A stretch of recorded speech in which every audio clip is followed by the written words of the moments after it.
This is what I'm eating for lunch. It is chicken wings and pierogies.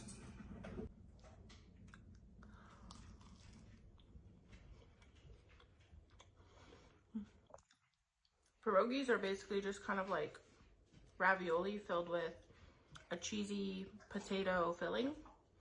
I think it's like an Eastern European dish, but I'm not sure. They're really good though. Chicken wing.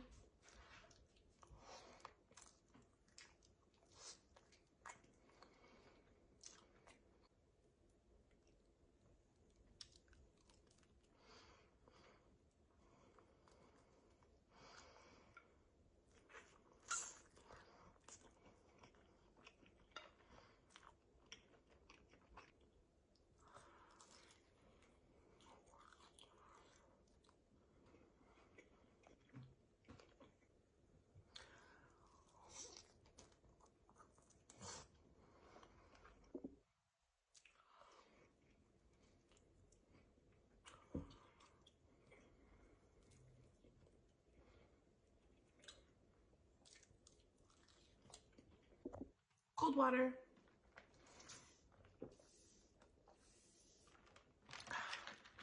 See you next time.